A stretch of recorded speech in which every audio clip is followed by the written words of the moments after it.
நம்ம இனிமேல் முதற்கொண்டு ட்வின் ஃப்ளேம் யூனியனுக்கு போகிற ஸ்டெப்ஸ் என்னென்ன, அதுக்கான இன்னர் ஒர்க் என்னென்னு பார்க்கலான்னு சொல்லிட்டு இருந்தோம் இல்லையா? அப்போ ட்வின் ஃப்ளேம் யூனியனுக்கு போகணும்னா ஃபஸ்ட்டு இன்னர் யூனியனை அச்சீவ் பண்ணணும். இன்னர் யூனியன் அச்சீவ் பண்ணால் தான் அந்த யூனியன் எக்ஸ்டர்னலில் மேனிஃபெஸ்ட் ஆகும். ஓகேயா?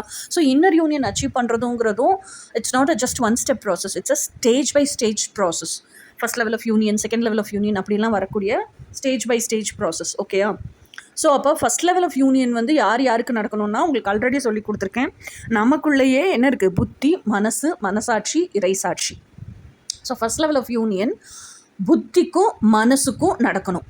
புத்திக்கும் மனசுக்கும் எப்படி நடக்கும்னா, சோஷியல் கண்டிஷனிங் எல்லாம் நீங்கள் உடச்சி நான் வாழ்கிறதே என் மனசுக்காக. உங்கள் மனசுங்கிறது தான் இன்னர் சைல்டு. உங்கள் அடல்ட் செல்ஃபுங்க, உங்களோட புத்திங்கிறது தான் உங்கள் அடல்ட் செல்ஃப். ஓகே, நான் வாழ்கிறதே அந்த மனசுக்காக தான். மனசோட டீப் டிசைர்ஸை ரியாலிட்டிக்கு கொண்டு வர்றதுக்காக தான். இத்தனை காலமாக அந்த மனசோட டீப் டிசைர்ஸை நான் புறக்கணிச்சிட்டேன் அப்படிங்கிறத ரியலைஸ் பண்ணி அந்த புத்தி வந்து மனசுக்காகவே வாழணும். ஃபஸ்ட் லெவல் ஆஃப் யூனியன் வந்து மனசும் புத்தியும் ஒன்று சேர்றது தான். மனசும் புத்தியும் ஒன்று சேர்ந்து தான் எர்த்லி ஃபெமினைனாக மாறுது. ஓகேயா? ஸோ இதுக்கு நம்ம என்ன செய்யணும் அப்படின்னா, ஃபஸ்ட்டு தெரிஞ்சுக்க வேண்டிய விஷயம் என்னென்னா, திறன்பட தெளிவுபட எவ்ரி நூப் அண்ட் கார்னர்லேயும் this is who I am அப்படின்னு தெரியணும். இதுதான் நான் அப்படின்னு உங்களுக்கு முதல்ல தெளிவாக தெரியணும். நீங்கள் யாராக பூமியில் வாழ்ந்துட்டுருக்கீங்களோ, என்னவாக வாழ்ந்துக்கிட்டு இருக்கீங்களோ, நான் இன்னாரினுடைய மகள், இதுதான் என்னுடைய பேர், இன்னாரினுடைய மனைவி, இல்லை இந்த குழந்தைங்களுக்கெல்லாம் அம்மா, இந்த வீட்டு மருமகள், இதெல்லாம் நீங்கள் வாழ்க்கையில் ப்ளே பண்ணுற ரோல்ஸ். இதெல்லாம் நீங்கள் கிடையாது. இதை தாண்டி உங்களுக்குன்னு ஒரு இன்னர் எசன்ஸ் இருக்கும். This is who I am அப்படின்னு சொல்லிட்டு. ஓகேயா?